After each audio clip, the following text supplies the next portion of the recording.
And so began the Mufti's 4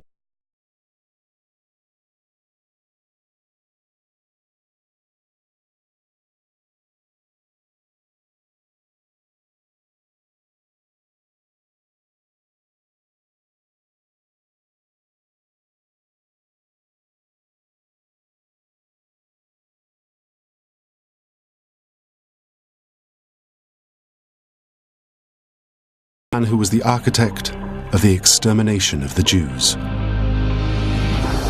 According to his own account, he often met Himmler for tea.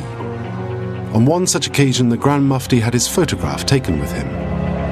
It contains a signed dedication from Himmler to His Eminence the Grand Mufti, a memento. This wasn't the only exchange of gifts between Mohammed al-Husseini and the Nazi leaders.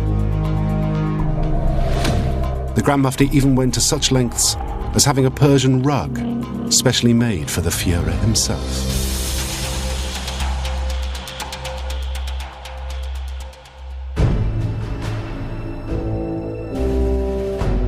From his bureau in Berlin, he also planned a series of radio broadcasts to the Middle East. His first came in December 1941, and he continued to broadcast throughout the entire war. But then his involvement with the Nazis became deeper and darker.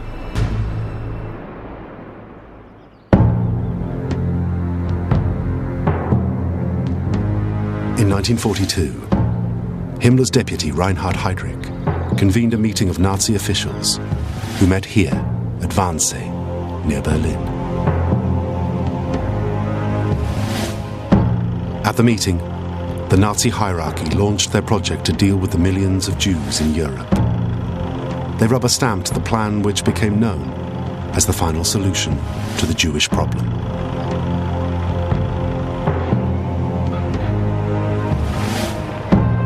It meant the systematic rounding up of Jews and their extermination in death camps all over Europe.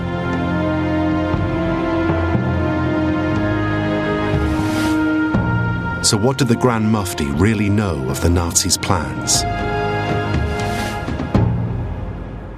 The Mufti, as he himself acknowledged very clearly in his memoirs, was perfectly aware of the genocide. He was perfectly aware of the fact that the Nazis were perpetrating a genocide of European Jews.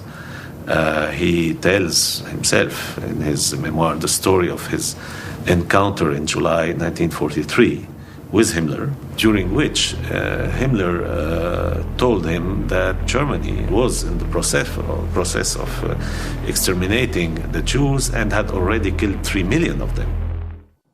Über den Bergen von Bosnien.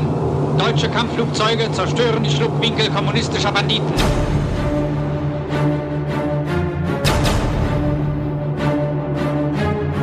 As the Second World War progressed and Germany began to suffer defeats, their troops became more and more stretched.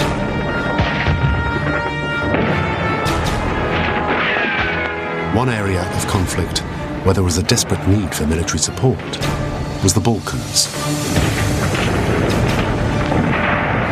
There, the communist partisans were growing in strength. The Germans needed more resources urgently, especially soldiers. One possible solution was the drafting of Bosnian Muslims. But they had been strictly forbidden by Muslim leaders from collaborating with the Nazis.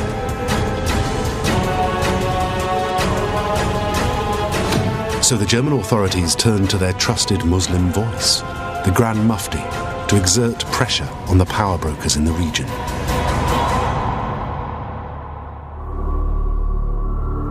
In the spring of 1943, the Mufti successfully convinced Bosnian Muslims to ignore the clerics.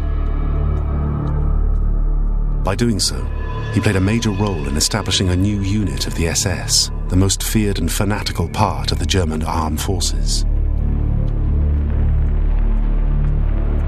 It was the SS that was responsible for some of the most brutal and horrendous crimes perpetrated in the whole of the war.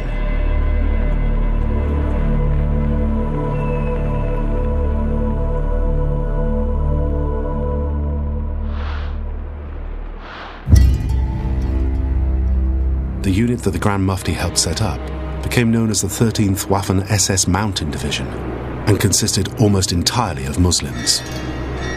However, again, there is no evidence that this unit was actively involved in any anti-Jewish atrocities. But the Grand Mufti went further. He wrote letters to European leaders urging them not only to stop sending their Jewish citizens to Palestine, but to actively redirect them to Poland. He knew that there were concentration camps. That was publicly known. And therefore he was advocating that the Jews be sent to concentration camps instead of being sent to Palestine. So we can see here the qualitative difference between a Palestinian national leader who would say to any governments, don't send your Jews to Palestine. That's one thing. And a Palestinian leader would say, don't send your Jews to Palestine, but send them to Poland in concentration camps. Here you move from what could be seen as a legitimate national position or nationalist position into a criminal statement. And indeed, the Mufti had a very abject role during those years. There's no way, therefore, one can excuse him for that or find any justification. The Mufti's justification was probably to get help in his efforts to attack the British in his homeland. He asked the Nazi hierarchy to organize sabotage missions against the Allies in the Middle East. His requests met with some success. Teams of saboteurs were parachuted into Iraq, Jordan, and Palestine, where they targeted Allied facilities such as telephone lines, pipelines, bridges, and railways. But when he asked the German Air Command to carry out bigger raids along the Palestine coast and on Tel Aviv, he was less successful. Hermann Goering, the head of the Luftwaffe, rejected the plan, saying he simply didn't have enough men and machines to divert from Europe.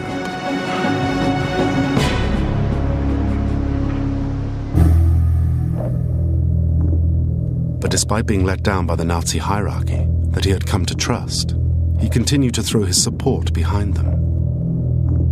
On March 1st, 1944, during one of his many broadcasts, he said, "Arabs, rise as one man and fight for your sacred rights. Kill the Jews wherever you find them. This pleases God, history, and religion. This saves your honor. God is with you."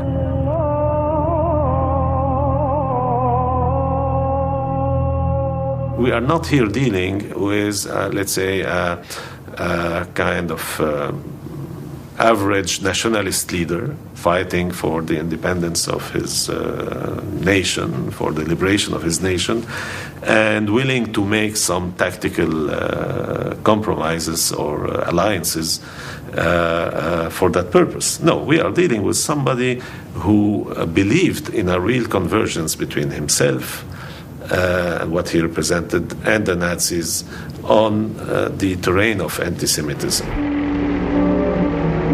And the drive goes on. Hanover is captured, and civilians wave white handkerchiefs and line the streets to watch a victorious army rumble through to the east. As the Second World War drew to its conclusion in the spring of 1945, it became clear to the Grand Mufti that defeat for Hitler and the Nazis was only a matter of time. Al-Husseini had escaped capture before, and he was about to do it again.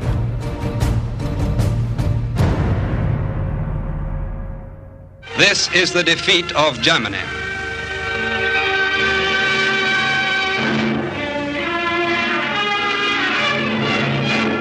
Facing Air Chief Marshal Tedder and Marshal Zhukov is a conquered German general. Keitel signs the surrender.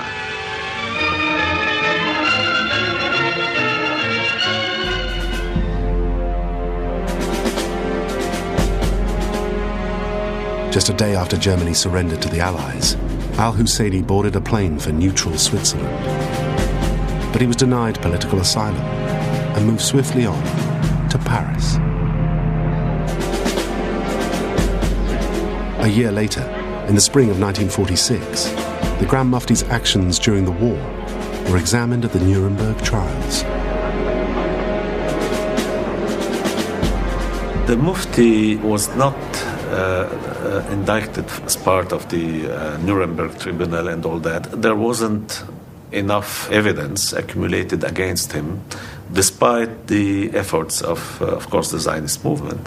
The fact is that, of course, Al-Husseini did everything I mentioned in terms of propaganda, contribution to the propaganda. He was a close collaborator of the Nazis, but he was not himself directly involved in war crimes.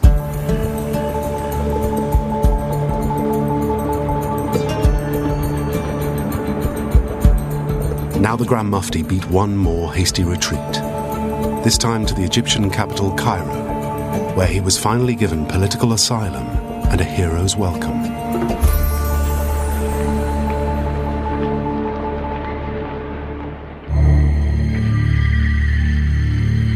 So what is one to make of the Grand Mufti of Palestine?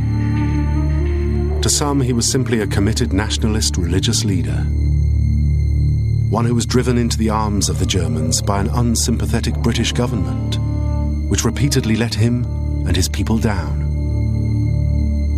They see him as a man faced with losing everything he'd promised his people he would protect. A man who would go to any lengths to see his Palestine remain solely in the hands of the Arabs. Some people in the Arab world had tried to if not justify, at least to find attenuating circumstances for the Mufti's collaboration with Nazism through the famous saying, the enemy of my enemy is my friend.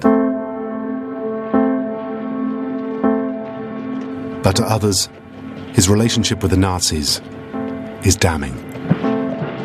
When you know about the nature of the force with which you are allying, and this force is committing such a huge crime against humanity, then this enemy of my enemy does not really hold water as an argument.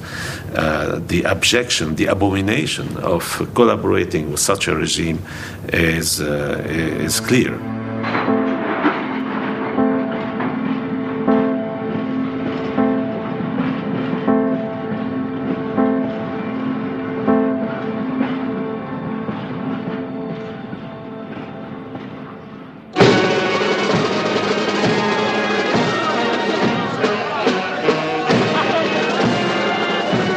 Amin al-Husseini never returned to Jerusalem after his escape in 1937. The Grand Mufti of Palestine eventually died in exile in Beirut in 1974, aged 79. His place as leader of the Palestinian Arabs was eventually taken by a relative, Mohammed Yasser Abdul Rahman al-Husseini, better known as Yasser Arafat. In August 2002, Arafat gave an interview in which he referred to Mohammed al-Husseini as a symbol of Palestinian Arab resistance. He called him simply a hero. But it's not a view shared by many.